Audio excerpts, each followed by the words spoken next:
I Yeah. am so excited about this. For me, it wasn't me. It's one of the best songs of this year, and I'm now joined by Ninth Key. How are you guys doing? What's up, Doing brother? good. I'm great. So yeah, so we've got Echo, and we've got Low Spirit. Yeah, thank you so much, guys, for joining me on the show. This is a real pleasure because, like I said, yeah, if I wasn't me, the first time I heard it, I was like, "Who is this?" Like, well, I knew you, Echo, but I didn't actually know you, Low Spirit, and I was like, "This is something special. This is it for me. It feels like it's just a turning point for something. Like this is a project that should explode." Thank you. That genuinely means a bunch. We Sure were hope invited I to. hope so. That'd be awesome. Like because I saw you, Echo. You came to the UK. You did a little tour, and I saw you in Southampton, and it was great. Like Thank an you. amazing show. Like, and also you lean more on the hip hop side of things, but there's still so much rock with your music as well. And then teaming up. So like you two have worked together in the past, haven't you? So when did Ninth Key come about? It's kind of hard, the conceptualizing it as a project. Honestly, I think we toyed around with the idea like when we did a song called "Good Things" together, but it didn't. We didn't like solidify it as a thing at that point. So, being honest, it didn't really come about until maybe like 2025. Like we had started making some other stuff together just to see where it went. But funny enough, I think the first couple of demos that we used, like just music wise or track wise, were things that were written for Echo. Um, and I don't know, we were just like, well, we had good luck with Good Things. And let's just see what else that we can do because we loved working together so much and had so much chemistry, like in a room writing together and just creating together. So I would say probably like early 25, we were definitely like conceptualizing it and being like, yeah, we should like consider starting a band. But I still don't think committed to the idea until like October of last year. Yeah. Yeah, for sure. It was very much we have all these songs and this is cool. We like making these songs together. And now we have these four songs. And it's like, okay, let's do this again. It's like, okay, now we have six songs or whatever it is. Yeah. And I remember just the conversations of like, hey, I think this is more special than just like a Echo and Low Spirit thing. I don't think this should be, like a just a collaboration. This should be its own thing that people can like latch onto and has its own lore and has its own thing. It's too special to just be Echo and Low Spirit. Yeah. And we just started toying with the idea a little more and more and more. And eventually I think we both just it's a big commitment when you're a solo artist to be like, okay, hey, let's start a whole thing, you know? Yeah. So it, Yeah. it it didn't I don't think it happened overnight. I think it was slowly when we began, to get to know each other better and hear the songs more and be like, okay, yeah, this is someone I can make music with, but also somebody I can be in a business with, also somebody that I can, be attached to because it's a It's like when big people go commitment. on dates and the girl's like, so what are we? Yeah. And Nine That's what Keys when we happened. finally we That's what finally, happened. made it all the way home, baby. You're going steady Yeah. now. Yeah, so it's like kind of cool because I genuinely think we went through so many iterations of like what it was going to be. We're like maybe we'll just do like a couple of more like songs like and just collab them as primary artists like Good Things. And then we were like, well, maybe we should just do like a split EP or something where it's like Echo and Low Spirit and we like call the project this or that. Um, and then yeah, it just got to a point where we were like, it just doesn't feel like Echo or Low Spirit. It just feels like its own like special project. So let's just start a band. And I think a lot of the like influences, a lot of our influences, like growing up, kind of informed the project a lot. There's like a lot of like nostalgia and like kind of callbacks to things that inspired us to start making music when we were kids. And so it felt like if we just did Echo and Low Spirit, here's an album or a split EP, like it would just feel kind of like cheap and not like genuine. And the music felt very like genuine to us, and we wanted to give it its own place to like live. And like we just kind of miss like the era of really awesome bands. And like, I don't know, I feel like with the economy and the way of the world right now, a lot of people are kind of soloing it out. Like, it's just kind of like easier to operate that way. But we were just like, let's just do the cool thing that actually inspires us. And so we just started a band. And I would say that for sure it happened like October, because I remember we came up with the name.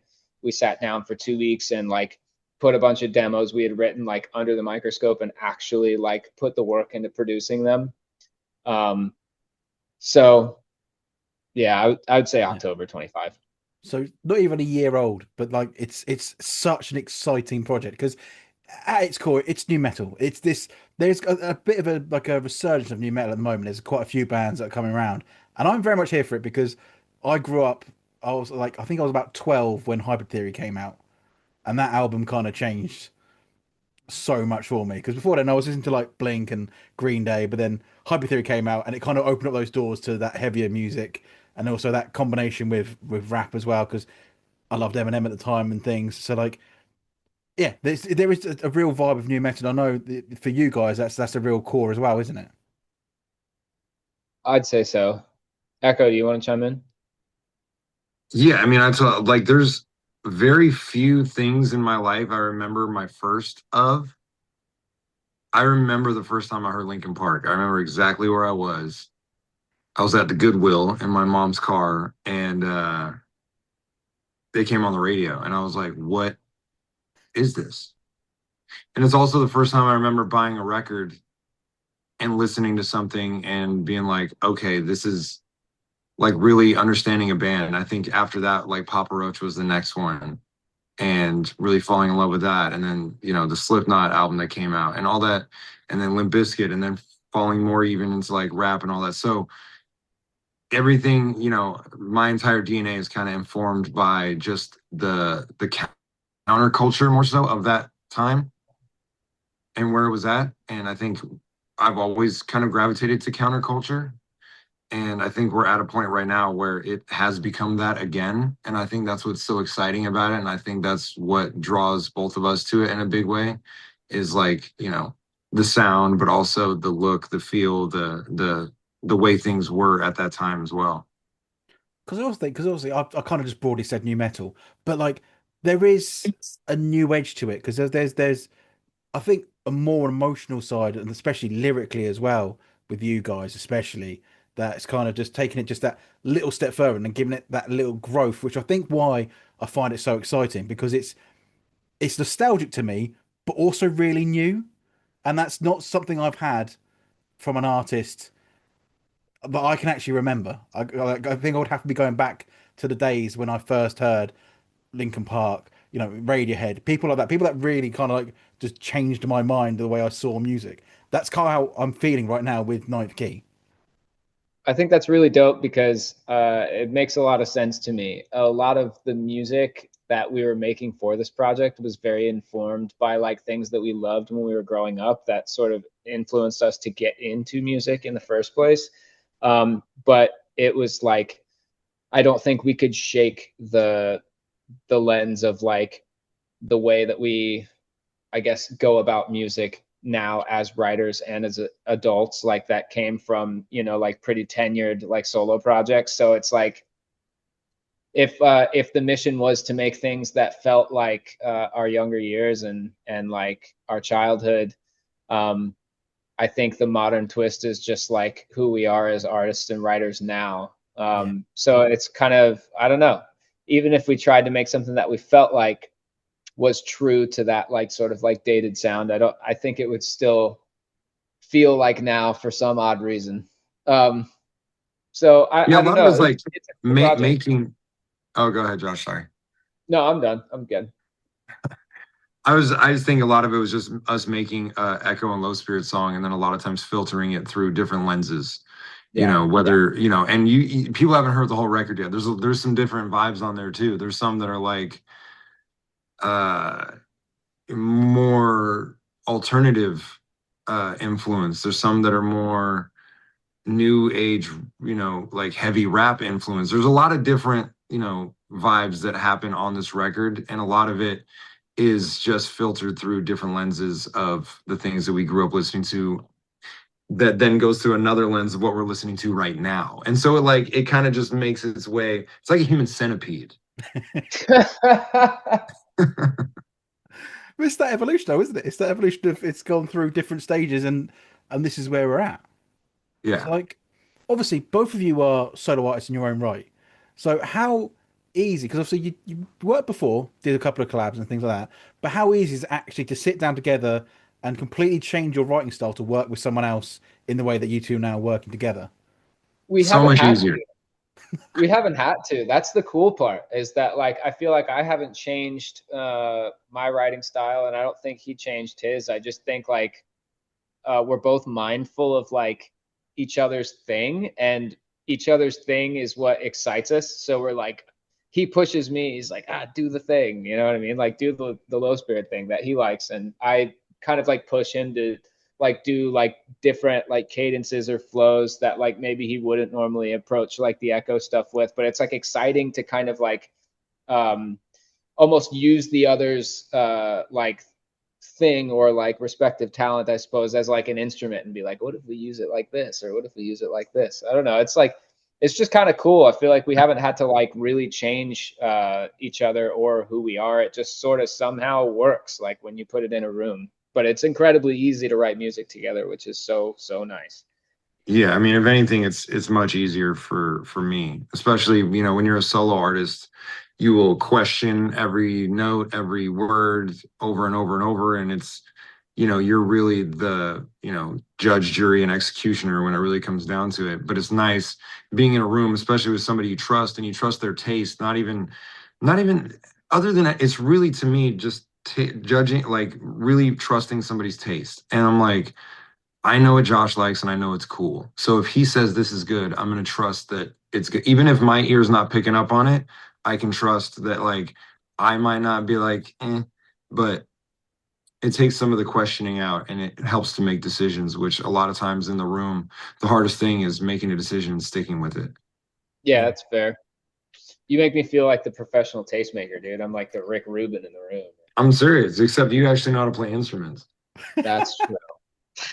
So before like you got together, did you have like ideas that you didn't work as like, you know, in your solo projects, but now do? So like when you started actually writing Ninth Key, you're like, hang on, this I can use this now.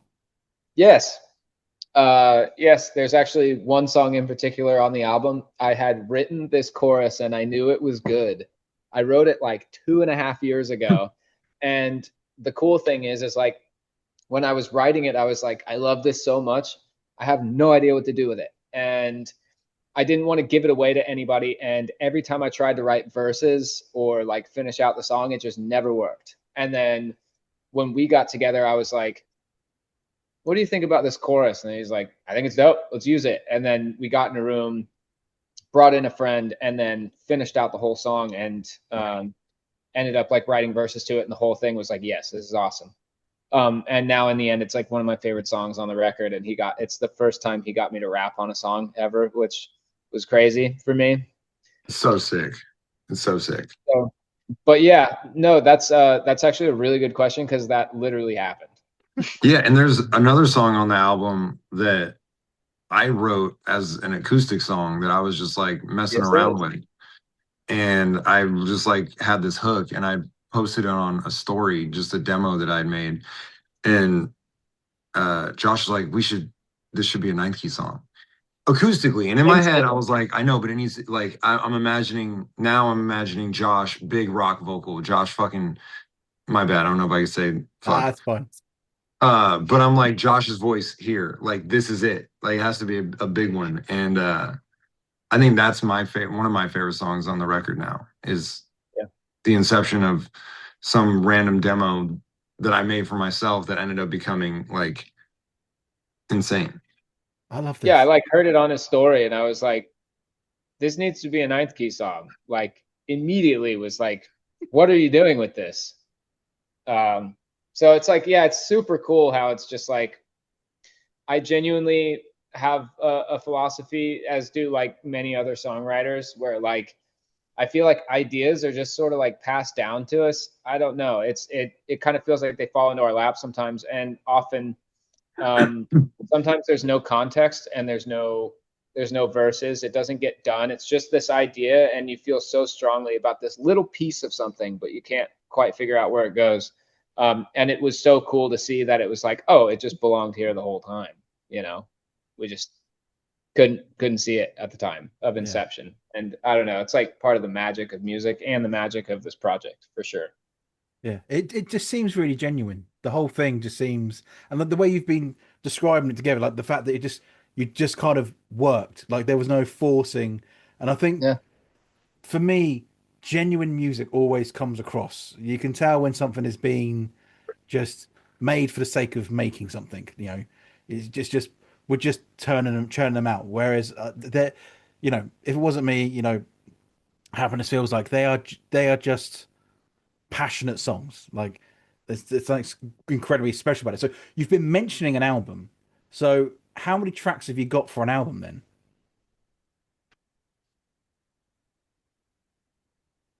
Wait, I mean, there's more than 10, More than 10. More than 10.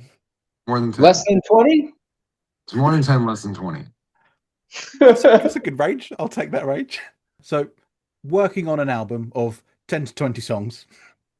Like, so I'm assuming, are you going to do a couple more singles and then maybe an album at the end of the year or the start of the year? Or is that's still actually just all up in the air and still kind of figuring it out as it goes? I'd say it's pretty up in the air right now. It's kind of it's like it's unfair to a lot of artists right now, because the way that music consumption is certainly working right now is like a singles dominated market. Yeah. And it almost feels like by putting out an album and not giving every single song its due diligence as a single, you're almost like throwing songs into the trash can. Yeah.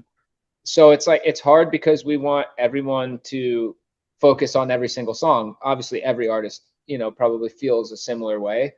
But we also like miss the experience of getting an album and not feeling like you've heard the whole thing, you Yeah. know? So it's kind of hard. It's still up in the air for us, I know right now, but it's like we don't want anyone to miss anything. So that's like it's just kind of a between a rock and a hard place. Yeah. Well, I think also from like a fan standpoint, I think we're both like, if you drop the album, it's over, you know? Yeah. And I think Yeah. there's something really cool about, being able to follow and continue to like and make every song a big deal, because to us it's a big deal. To us, to Yeah. me, this project is the coolest thing in music right now. I don't think nothing to me feels this fun, this cool, this new, this fresh. And so I want to continue to keep giving people the same feeling I had every time we made a song and I got to just like listen to it on repeat and fall in love with it, and then we make the next one and we would do the same thing. I think as from a consumer of music as well, I think that's a cooler way. To me, I love that. I love being able to follow a journey with us that's not over as soon as the album's out, and then it's Yeah. like, when's the next one? Like that's Yeah. not to be. I think you can do both. I think you can have a foot in both worlds and give people, a cool experience with the music and what we want to show them, and then deliver the album the way that it's meant to be heard. I think we're gonna figure that out.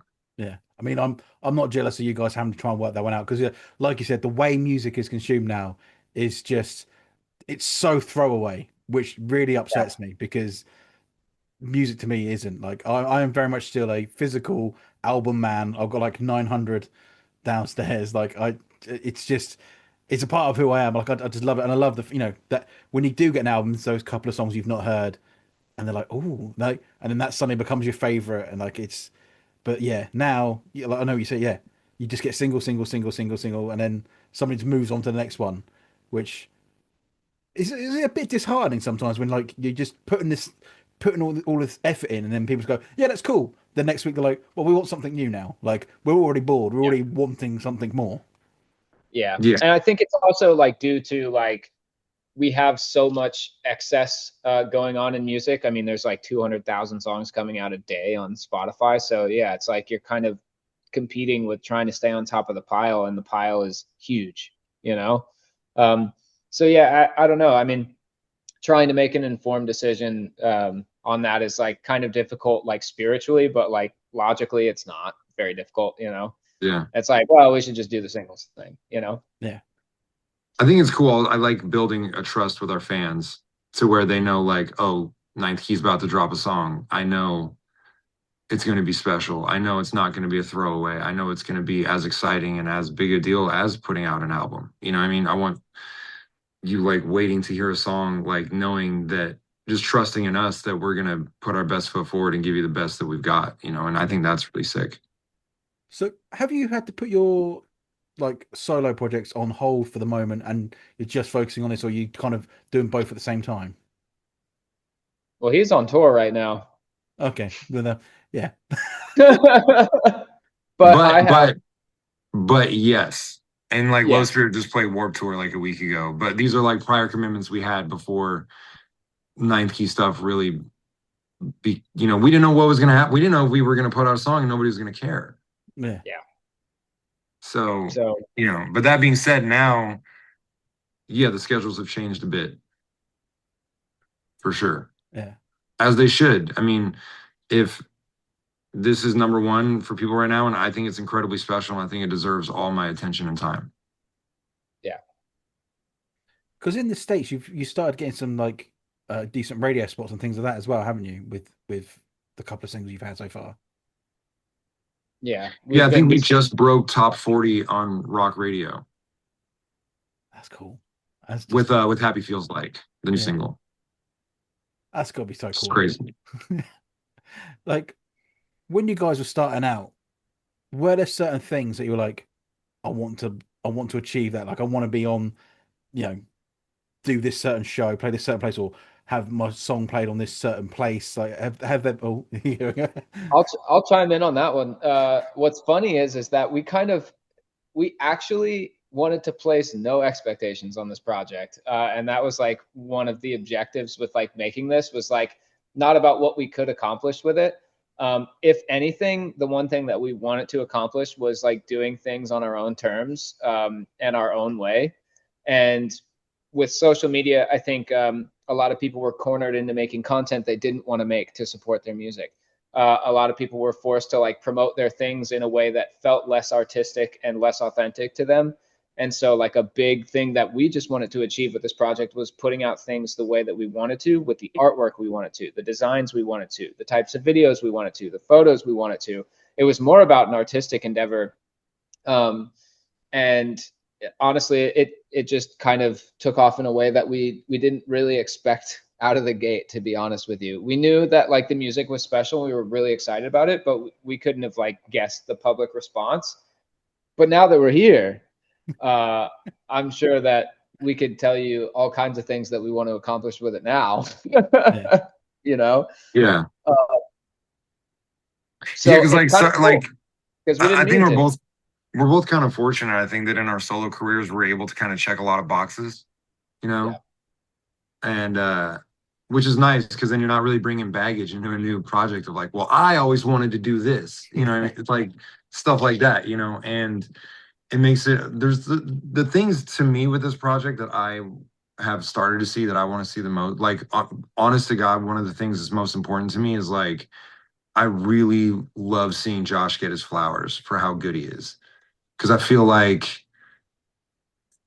he's like a fucking secret weapon that people kind of know, kind of don't know. And you know, especially in the rock space, I think, you know, we had talked about like, you know, a lot of the Low Spirit stuff is being pushed into more like an alternative lane, when you're such an incredible writer on everything, but especially in rock, is just like seeing him really get his flowers, especially now. I'm just like, fucking, let's go, dude. Like, I just, when people are like, oh, I want to write with Josh now, I'm like, yeah, you should have always wanted to write with Josh. Like, what are you talking? Like, and it's just, I think that to me is so cool.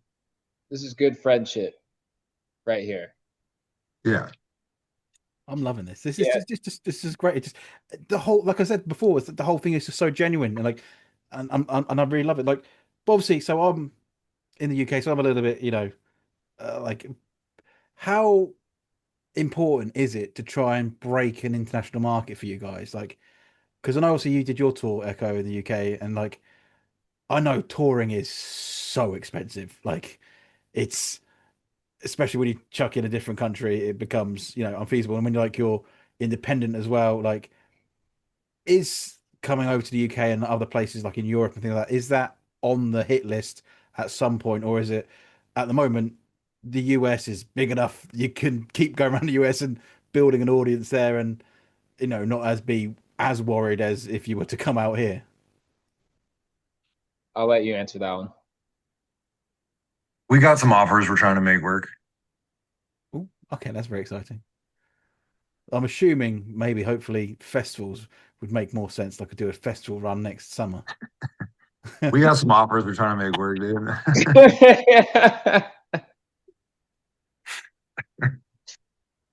I love it when someone can't say something, but they say it anyway. Like the no is a yes. The silence speaks the words that we want to hear. That's hilarious. So yeah, so coming out outside of the US is something that still important to you, even as an independent artist. Like it's still something that you want to achieve, you want to bring over here. I think it's important. It's definitely important to us. I think it's important to everybody for sure. I think it's just one of those things where it's like with the way that the economy is and with the way that things have inflation, things have gotten more expensive. It's kind of become harder for a lot of bands and a lot of artists to do it. And so I think a lot of people get upset and feeling like the artists don't want to, but that's certainly not the case. And like, for somebody like me, I have an autoimmune condition that makes my life really, really annoying and complicated, which costs more money on top of the more money we have to spend to go out. So it's more so like on a personal level, like considering how feasible things are to make it work. But I'll reiterate for the third time, we got some offers we're trying to make work. That's the greatest logo. We've got some offers. I think it's important for, people to, fans all over the world or wherever you're at, to be able to connect and have that human interaction and that human connection and the live music experience.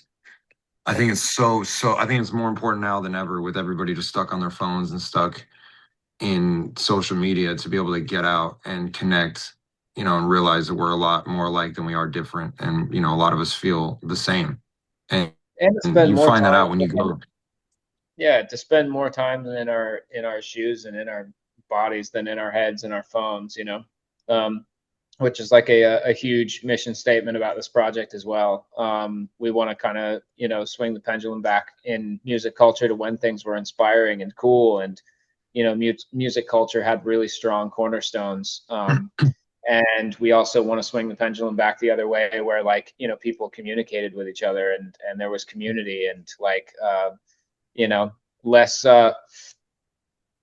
I guess like online oasis abundance and more like going outside with your friends and taking a walk and talking about your day. It's like these things are really important, and I feel like everyone on earth is sort of drifting further and further away from that, and the loneliness epidemic is only getting worse as we're somehow more connected.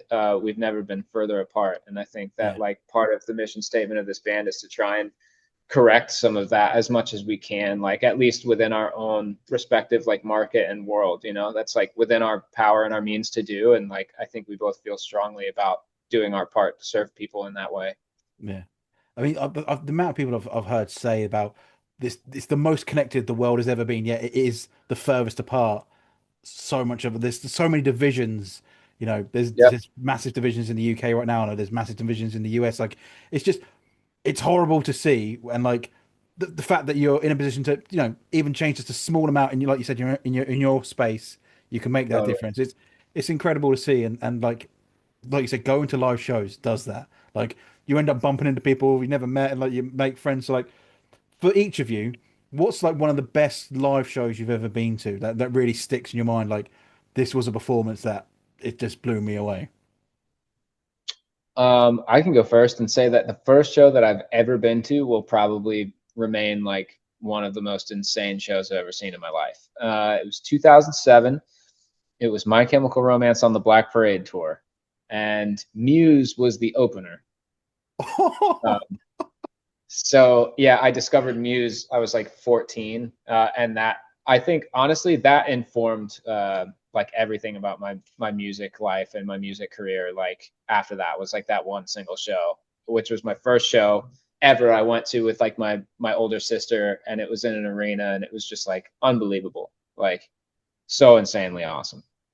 Okay, because 2007, that's like 20 years ago almost. but I'm trying to work out what album that was, because Muse over here have obviously been a lot It bigger. was Black Holes and Revelations. Yeah, so they were playing Wembley Stadium at that sort of time. So you got a stadium filling band to open for another state. That's a ridiculous show. Yeah, Yeah, that is a I can't even. That's awesome. it was unbelievable. Yeah, that album had just come out, and I remember Starlight was like all over radio at the time. Yeah. Oh, that is So epic. Yeah, that's hard to beat. yeah, dude, blew me away. Became my favorite band very quickly after that. I'm trying to think of the best show I've been. The best show I've been to is probably 21 Pilots. It was early on in their career. I was like a big fan of them, like right when Blurry Face came out, and they played Brooklyn Bowl, like a 2,000 cap room in Vegas, and just watching the way they did their stage show and like the theatrics that they put into it and how like on point every single thing was, it was just incredible. I think those guys are some of the best performers in music, period. Is that like Awesome. 2015-ish? It would have to be. It was right when Blurry Face came out, like right before the song popped off. Yeah. I was going to say as well, 21 Pilots from a writing point of view, they're some of the finest, because they just mix genres like no, but they don't seem to care about genre. They just do what they want to do, and it sounds like 21 Pilots. It doesn't sound like anything else. 21 Pilots are very much their own sort of very unique, just in that, I don't know, alternative rock space. I don't know what you want to call them, but like, Yeah, and they're a band kind of built for live shows. I think they put the live show kind of first, and a lot of like that's top priority for them, and they do a great job. I can't really think of somebody else who like really puts as much into their live show as they do. It's pretty incredible. yeah. So you mentioned earlier as well. So you said Ninth Key's been influenced by, obviously, your Linkin Parks, Papa Roaches, Limp Bizkit's, like the new metal gods, as I will put them, because they were. But like you said, you're influenced by what you're listening to now. So who are you listening to now? Like who has had influence on you? Me or you first? You first. Right now, like I'm a huge fan of The Neighborhood. I'm a huge fan of Matt Caracas in a band called Citizen. I'm a huge fan of Paris. I'm like very into like kind of like darker, ethereal, like alternative stuff and pop stuff. Like I've always been like a very big fan of that side of the world, because it sort of mixes the energy of rock with like almost like the cinematic like aspect of just like, I don't know, there's like this epicness about it and this darkness about it. And I also just really love the sound design in that world. So like a lot of that sort of informs like my own like music productions and things that I like kind of go after. So it's kind of funny, like even in some of the rock stuff that we've done, there's like certain parts where I'm like, it would be kind of cool if there was like a like neighborhood-ish like kind of like guitar part here or here, like even though it's like you wouldn't think that fish and ice cream would go together, somehow they make a pretty good breakfast, you know. Fish and ice cream is crazy. Johnny Andrews told me that one time, and I never let it go. That's a great quote. Yeah, for me, I mean, dude, I still don't even listen to that much modern stuff. So I mean, but I mean, I'm a big like J. Cole fan. That's Really cool. anything that makes me like feel and think about stuff. So I'm all over the map. I'm a big J. Cole fan. I'm a big fan of like the Midnight. I think they're great. I'm like really big on I like Jessie Murph, singer-songwriter chick. Okay. Just a lot of that stuff. But I'm like, to be honest, I don't listen to that much modern music that's like coming out right now. If you go on my playlist, it's like 50s and 60s music right now. Insane. Yeah. Oh, that's so cool. Yeah, like thank you so much, guys, for coming on the show. I'll wrap this up. Like I said, Ninth Key it's one of the most exciting projects that I've heard in such a long time. Like I was blown away by it instantly. Like I just since then, I've just been wanting to get you on the show. Like it's so exciting, and I'm looking forward to finding out what those offers are, and finding out if it's what number it is between 10 and 50, 10 and 20 for the album. But like, so when are we going to get another single then? We'll leave it on that. Is there one due in the next couple of months? This month. This month. This Oh. month. Yeah. Oh, very nice. Well, that'll be. Well, There's a lot of exciting stuff coming this month. Ooh. I'll say that. That is a perfect way to end it. Like, just yeah, thank you so much, guys, and I really hope when those offers pay out that we'll get to see you in the UK, and I'll definitely be there screaming along like I was 12 again. Like, yeah, it just so good. Thank you so much again. Yeah, absolutely love it, and yeah, thank you. Yeah, Thank you for thank you, having man, for all the kind words, dude. I really appreciate your enthusiasm and your passion, dude. That's really great. Thanks a lot. Yeah, no worries. Likewise. Thank you.